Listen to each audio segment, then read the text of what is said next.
ಸುರೇಂದ್ರ ಬಾಬು ತಾನು ಹೇಮಶ್ರೀಯನ್ನು ಮದುವೆಯಾದದ್ದು ಹೇಗೆ, ನಂತರ ತಮ್ಮ ಸಂಸಾರದಲ್ಲಿ ಅಪಸ್ವರಗಳು ಎದ್ದಿದ್ದು ಏಕೆ ಅನ್ನೋದನ್ನು ತನ್ನ ಸ್ವ ಇಚ್ಛಾ ಹೇಳಿಕೆಯಲ್ಲಿ ವಿವರವಾಗಿ ಹೇಳ್ತಾ ಹೋಗ್ತಾನೆ.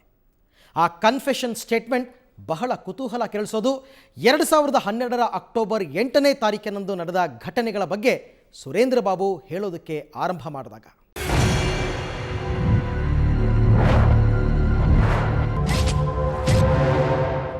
ಮದುವೆಯಾಗಿ ಇಷ್ಟು ದಿನ ಆದರೂ ತಮ್ಮ ಪ್ರಸ್ಥಾನ ನಡೆಯದೇ ಇದ್ದದ್ದು, ಈ ಬಗ್ಗೆ ಹೇಮಶ್ರೀಯ ಮನವೊಲಿಸಲು ತಾನು ಮತ್ತು ಆಕೆಯ ತಂದೆ ತಾಯಿ ಸಂಬಂಧಿಕರು ಮಾಡಿದ ಪ್ರಯತ್ನಗಳು, ಮತ್ತೆ ಮತ್ತೆ ಪೊಲೀಸ್ ಠಾಣೆಯ ಮೆಟ್ಟಲು ಹತ್ತಿದ ಆಕೆಯಿಂದಾದ ಕಿರಿಕಿರಿಗಳ ಬಗ್ಗೆ ವಿವರವಾಗಿ ಹೇಳಿಕೆ ಕೊಟ್ಟಿದ್ದಾನೆ ಆರೋಪಿ ಸುರೇಂದ್ರ ಬಾಬು.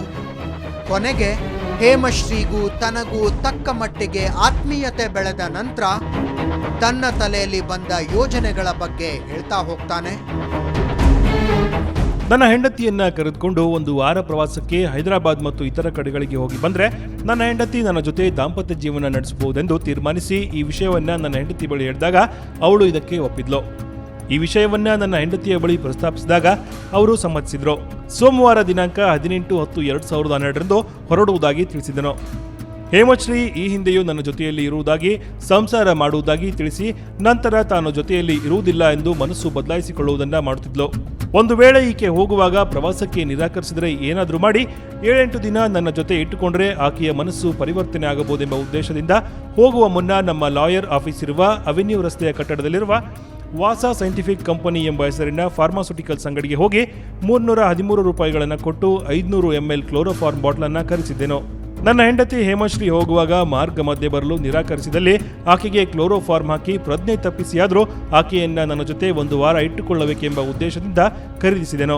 ಹೈದರಾಬಾದ್ನಲ್ಲಿ ನನಗೆ ಯಾರೂ ಪರಿಚಯಸ್ಥರು ಇರದೇ ಇದ್ದುದರಿಂದ ಹೇಮಶ್ರೀಗೆ ಹೈದರಾಬಾದ್ನಲ್ಲಿ ಆಕೆಯ ಶೂಟಿಂಗ್ಗೆ ಹೋಗುತ್ತಿದ್ದರಿಂದ ಅಲ್ಲಿ ಪರಿಚಯಸ್ಥರು ಇದ್ದು ಹೇಮಶ್ರೀ ಮನಸ್ಸು ಬದಲಾಯಿಸಿಕೊಂಡು ನನ್ನ ಜೊತೆ ಇರಲು ಒಪ್ಪದೆ ಹೋದರೆ ತೊಂದರೆ ಆಗುತ್ತದೆ ಎಂದು ಎಣಿಸಿ ನಮ್ಮ ಬಲಜಿಗರ ಸಂಘದಿಂದ ನನಗೆ ಪರಿಚಯವಾಗಿದ್ದ ಆಂಧ್ರ ಪ್ರದೇಶದ ಅನಂತಪುರದಲ್ಲಿರುವ ಶ್ರೀ ಮುರಳಿ ಎಂಬುವರ ತೋಟದ ಮನೆಗೆ ಕರೆದುಕೊಂಡು ಹೋಗೋಣವೆಂದು, ಅಲ್ಲಿ ಹೆಚ್ಚಿಗೆ ಜನರು ಓಡಾಡುವುದಿಲ್ಲ, ಸಿಟಿಯಿಂದ ತುಂಬಾ ದೂರದಲ್ಲಿರುತ್ತದೆ ಎಂದು ಯೋಚಿಸಿ ಮುರಳಿಗೆ ಫೋನ್ ಮಾಡಿ ನನ್ನ ಹೆಂಡತಿಯ ಜೊತೆಗೆ ತೋಟದ ಮನೆಗೆ ಬರುವುದಾಗಿ ಒಂದು ವಾರದ ಕಾಲ ತೋಟದ ಮನೆಯನ್ನ ನೀಡುವಂತೆ ಕೇಳಿಕೊಂಡೆನು.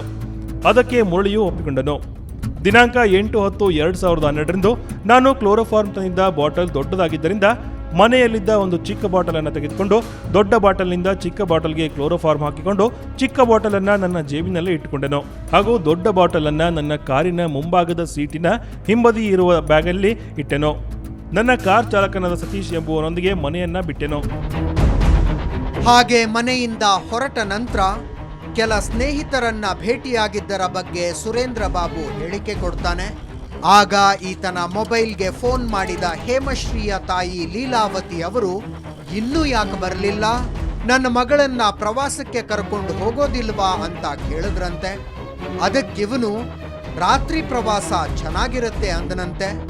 ಅಂತೂ ಇಂತೂ ಮಧ್ಯರಾತ್ರಿ 12ವರೆಗೆ ಕತ್ರಗುಪ್ಪೆಯಲ್ಲಿನ ಹೆಂಡತಿ ಮನೆಗೆ ಬಂದ ಸುರೇಂದ್ರ ಬಾಬು. ರಾತ್ರಿ ಸುಮಾರು 12:30 ಗಂಟೆಗೆ ನಮ್ಮ ಅತ್ತೆಯ ಮನೆಗೆ ಹೋದೆನು. ನಮ್ಮ ಅತ್ತೆಯ ಮನೆಗೆ ಹೋದಾಗ ನಾನು ಕ್ಲೋರೋಫಾರ್ಮ್ ಅನ್ನು ತೆಗೆದುಕೊಂಡು ಬಂದಿದ್ದ ವಿಷಯ ನಮ್ಮ ಅತ್ತೆಯವರಿಗೆ ಗೊತ್ತಿರಲಿಲ್ಲ. ಅಲ್ಲಿ ನನ್ನ ಹೆಂಡತಿ ಹೇಮಶ್ರೀ ನಾನು ಬರುವುದಿಲ್ಲ ಎಂದು ಹಠ ಮಾಡಲು ಶುರು ಮಾಡಿದ್ಲು. ಆಗ ನಾನು ಮತ್ತು ನಮ್ಮ ಅತ್ತೆ ಆಕೆಗೆ ಸಮಾಧಾನ ಪಡಿಸಿದೆವು. ಸುಮಾರು ಅರ್ಧ ಗಂಟೆ ಬಳಿಕ ನನ್ನ ಹೆಂಡತಿ ಹೈದರಾಬಾದ್ಗೆ ನನ್ನ Ford Endeavour car number KA03 MP 8181 ರಲ್ಲಿ ಹೊರಟೆವು. ನಾವು ಅವರ ಮನೆಯಿಂದ ಹೊರಟ ನಂತರ ಮಾರ್ಗ ಮಧ್ಯದಲ್ಲಿ ನನ್ನ ಹೆಂಡತಿ ಹೇಮಶ್ರೀ ಒಂದು ಬಾರಿ ಟೂರಿಗೆ ಹೋಗೋಣ, ಮತ್ತೊಂದು ಬಾರಿ ಟೂರಿಗೆ ಹೋಗೋದು ಬೇಡ, ವಾಪಸ್ ಬೆಂಗಳೂರಿಗೆ ನಡೀರಿ ಅಂತ ಹೇಳ್ತಾ ಕೂಗಾಡುವುದನ್ನ ಬೈಯುವುದನ್ನ ಮಾಡುತ್ತಿದ್ಲು. ಹಾಗೂ ಹೈದರಾಬಾದ್ಗೆ ಹೋಗುವುದು ನನಗೆ ಇಷ್ಟವಿಲ್ಲ, ವಾಪಸ್ ಬೆಂಗಳೂರಿಗೆ ನಡೆಯಿರಿ ಅಂತ ಹೇಳಿ ವಾಪಸ್ ಹೋಗಲು ಬಲವಂತಪಡಿಸಿ ಜಗಳ ಪ್ರಾರಂಭಿಸಿದ್ಲು. ನಾನು ನನ್ನ ಹೆಂಡತಿಗೆ ನನ್ನ ಕಡೆ ಮಾಡಿಕೊಳ್ಳಲು ಎಷ್ಟು ಒಳ್ಳೆಯ ರೀತಿ ನಡೆದುಕೊಂಡ್ರು ಈಕೆ ಒಪ್ಪದೆ ನಿರಾಕರಿಸಿದ್ದರಿಂದ ಬೇಸರಗೊಂಡು ಈಕೆಯನ್ನ ಕರೆದುಕೊಂಡು ಹೋಗಲೇಬೇಕೆಂಬ ಹಠದಿಂದ ಈಗಾಗಲೇ ನಾನು ಖರೀದಿಸಿ ಜೇಬಿನಲ್ಲಿ ಇಟ್ಟುಕೊಂಡಿದ್ದ ಕ್ಲೋರೋಫಾರ್ಮ್ ಬಾಟಲ್ ತೆಗೆದು ನನ್ನ ಬಳಿ ಇದ್ದ ಕರ್ಚೀಫ್ ಮೇಲೆ ಹಾಕಿ ನನ್ನ ಹೆಂಡತಿಯ ಮುಖಕ್ಕೆ ಒತ್ತಿ ಹಿಡಿದುಕೊಂಡಾಗ ಆಕೆ ಪ್ರಜ್ಞೆ ತಪ್ಪಿ ಸೀಟಿನ ಮೇಲೆ ಬಿದ್ದು ಹೋದ್ಲು. ಸ್ವಲ್ಪ ಸಮಯ ಆಕೆಯನ್ನ ಹೀಗೆ ಬಿಟ್ಟರೆ ನಂತರ ಸರಿ ಹೋಗುತ್ತದೆಂದು ಸುಮ್ಮನಾದೆನು.